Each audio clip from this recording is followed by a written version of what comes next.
नमस्कार दोस्तों, मेरा नाम है महेश्वरी मिश्रा और आप मुझे देख रहे हैं मेरे YouTube चैनल IMC विद्या गुरु में। मैं आज आपको शिक्षा मतलब राष्ट्रीय शिक्षा नीति 2020 के बारे में बताना चाहूँगा।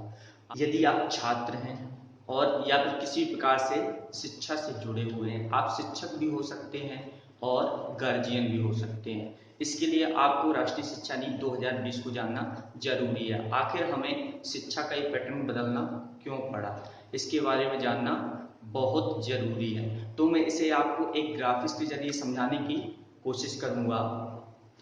चलिए आइए तो स्टार्ट करते हैं। तो राष्ट्रीय शिक्षा नीति 2020 मतलब मानव विकास संसाधन मंत्रालय, शिक्षा मंत्रालय, मानव विकास संसाधन मंत्रालय शिक्षा मंत्रालय का एक नाम है, जिसे बदल करके मानव विकास संसाधन मंत्रालय को बदल करके शिक्षा मंत्रालय कर दिया गया है। इसके बाद यदि इसके बारे में जाने मानव विकास संसाधन मंत्रालय के बारे में, तो सबसे पहले मौजूदा सरकार, उस समय की मौजूदा सरकार 1968 में इंदिरा गांधी संस्कार में राष्ट्रीय शिक्षा नीति बनाई थी और उसके बाद 1986 में राजीव गांधी सरकार ने भी सन 1986 में राजीव गांधी सरकार ने भी शिक्षा नीति बनाई। ठीक है। इसके बाद सन 1992 मतलब 1992 में इसमें संशोधन किया गया और फाइनली आज 24 साल बाद 24 ईयर बाद 2020 में शिक्षा नीति पुनः बनाई गई। शिक्षा नीति जो पैटर्न अभी तक हमारा 10+2 का हुआ करता था स्कूली शिक्षा में, 10+2 का हुआ करता था, वो पैटर्न अब क्या कर दिया गया है, समाप्त कर दिया गया है। वो पैटर्न एकदम समाप्त कर दिया गया है। अब यहाँ पर जब ये पैटर्न समाप्त कर दिया, कौन सा पैटर्न लाया गया है, 5+3+3+4 का पैटर्न है। इसको समझना है बहुत अच्छे तरीके से।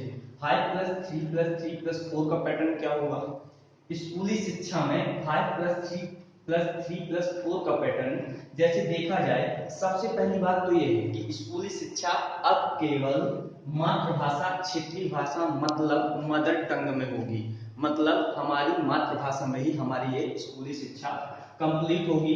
इसमें कोई भी ऐसा नहीं रहेगा, जैसे क्या होता है कि इंग्लिश मीडियम के जो छात्र होते हैं वो अधिकतम इंग्लिश में पूरी बुक्स पढ़ते हैं, जितनी बुक्स होती हैं उन्हें इंग्लिश में ही पढ़ाई जाती है। इसमें क्या होता है, वो उनकी मदर टंग हिंदी होती है लेकिन पढ़ते इंग्लिश में, तो वो कहीं के नहीं रहते, ना तो शुद्ध उनसे हिंदी आती है और ना ही इंग्लिश आती है। इस कारण से इसे बदला गया इस पैटर्न को और इसे टोटल बताया गया है कि हम मातृभाषा मतलब हमारी क्षेत्रीय भाषा, चाहे वो हिंदी हो, इंग्लिश हो, जो भी भाषा हो, हमारी पढ़ाई अब उसी में होगी, स्कूली शिक्षा उसी में होगी।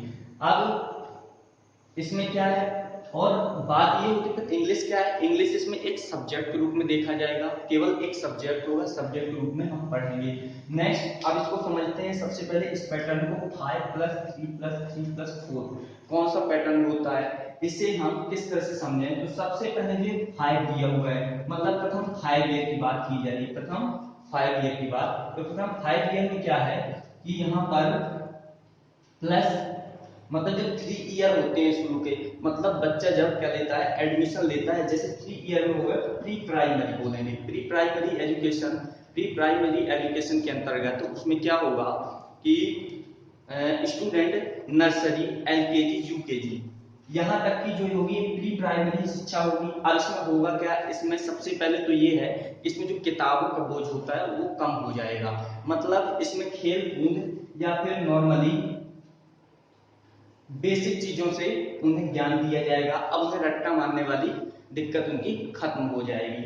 नेक्स्ट जो शुरू हो रहा है 3 साल बाद, इसके अभी 2 ईयर बचे हुए हैं, मतलब फर्स्ट एंड सेकंड, मतलब पहली और दूसरी कक्षा में फाउंडेशन स्टेज होगी। फाउंडेशन स्टेज मतलब इसमें स्टूडेंट विषय के बारे में जानेगा, पूर्णतः विषय के बारे में उसे ज्ञान होगा। इसके बाद चलते हैं नेक्स्ट +3 पैटर्न में। +3 पैटर्न कहलाएगा तीसरी, चौथी और पांचवी, मतलब 3rd स्टैंडर्ड, 4th स्टैंडर्ड और 5th स्टैंडर्ड, तीनों स्टैंडर्ड की बात करेंगे।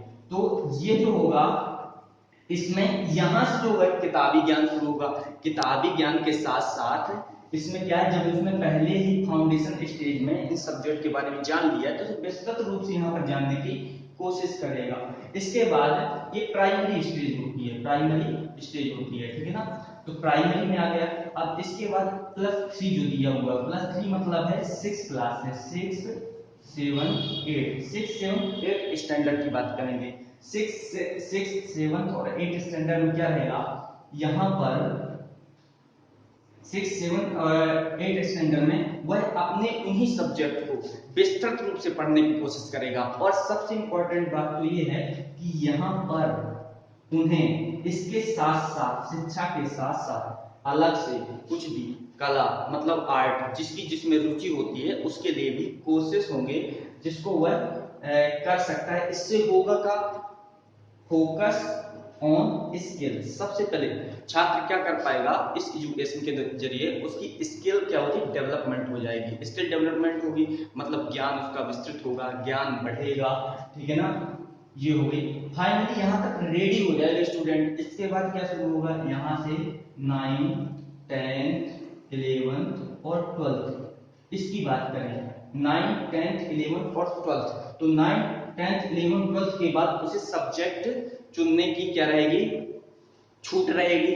कैसे छूट रहेगी, मतलब अभी तक जो था हम 11th में जाते थे, मैथ लेते, फिजिक्स केमिस्ट्री पढ़ना होता था, है ना। उसमें एकदम ये जो बॉर्डर था बीच में, मतलब ये दिया गया था दीवार थी कि हम इसके अलावा इतिहास को पढ़ नहीं सकते, आर्ट वाला, मतलब ये इनके बीच में पूरा ही इनके बीच में अंतर होता था। आर्ट इतिहास, आर्ट के बारे में जाने तो आर्ट में क्या जो आर्ट के सब्जेक्ट होते थे वो मैथमेटिक्स वाला नहीं पढ़ सकता। लेकिन यहाँ पर ऐसी भी समस्या यहाँ पर समाप्त कर दी गई है। यहाँ पर मैथमेटिक्स के साथ में यदि स्टूडेंट चाहता है कि उसकी इतिहास में रुचि हो तो इतिहास को भी पढ़ सकता है, जियोग्राफी भी पढ़ सकता है, जो भी पढ़ना चाहे वो उसे पढ़ सकता है। इसके बाद 12th में यहाँ तक जो चल ही रहा था ना आर्ट के बारे में, मतलब आर्ट के बारे में अपने हॉबी के अनुसार जो भी सब्जेक्ट को चुनना चाहे उस पर भी काम करे।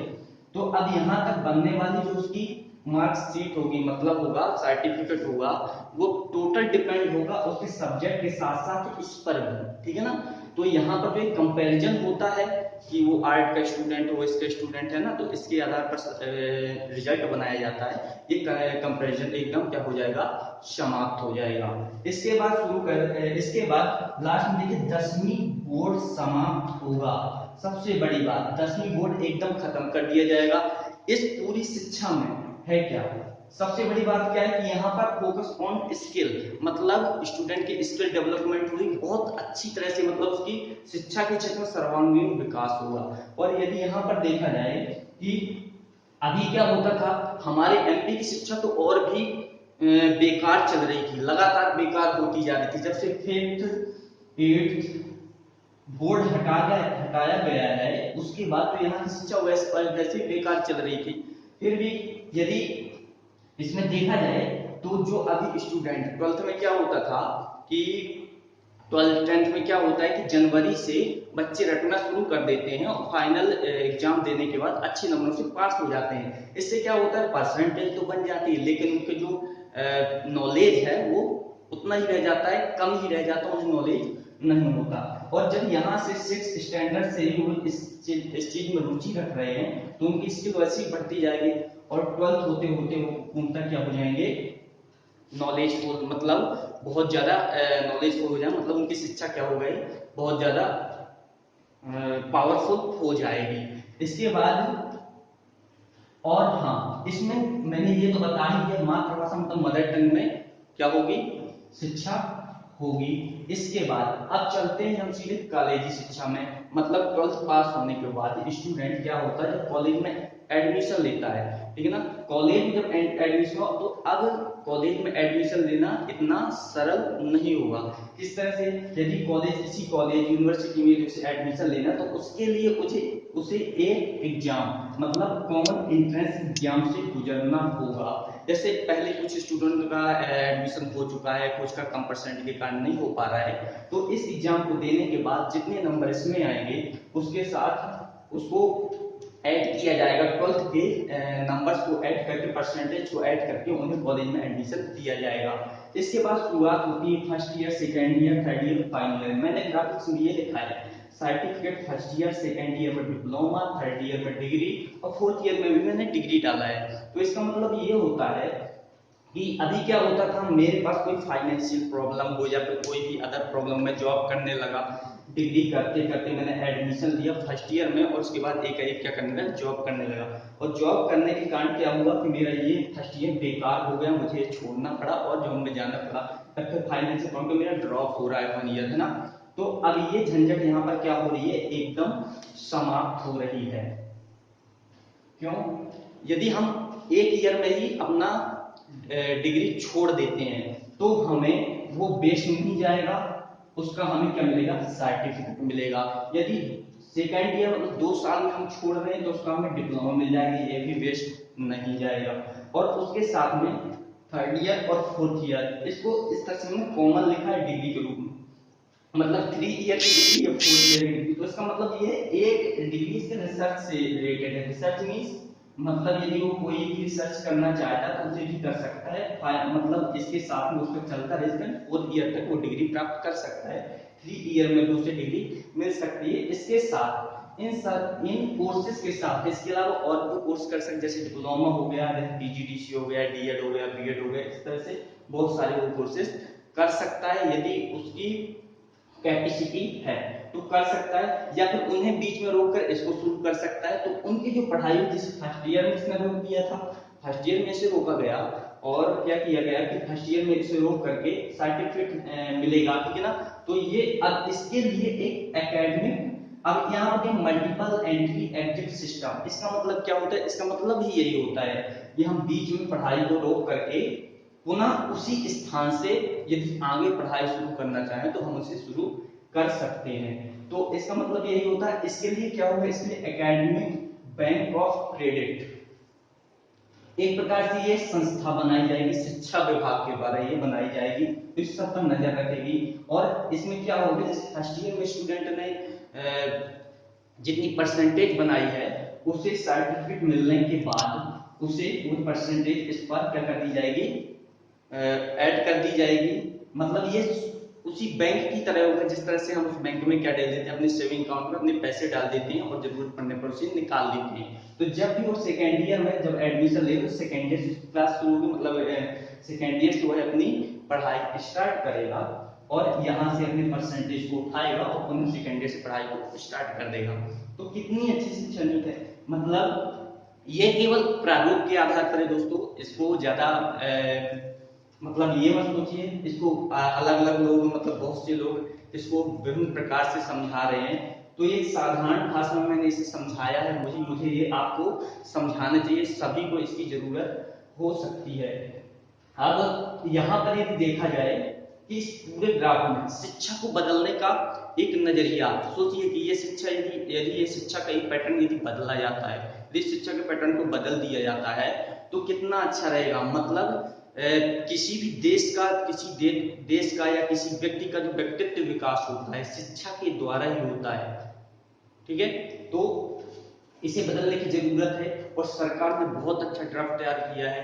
यदि अभी तो यह विधेयक है, इसे विधेयक के रूप में प्रस्तुत किया गया, अभी ये कानून बना नहीं है, ये कानून बनेगा, कानून बनने के बाद ये सभी जगह लागू होगा। सबसे बड़ी बात क्या है कि एक राष्ट्र और एक एजुकेशन, मतलब 1 कंट्री एंड 1 एजुकेशन, मतलब पूरे में एक ओवरऑल पूरे देश में एक ही एजुकेशन रहेगा। इसमें क्या होगा कि हमारे यहाँ पर कोई भी एमपी का स्टूडेंट यूपी में जाकर के पढ़ सकता है और उसे वही कुछ पढ़ना पड़ेगा जो वो यहाँ पर पढ़ रहा है, ठीक है ना।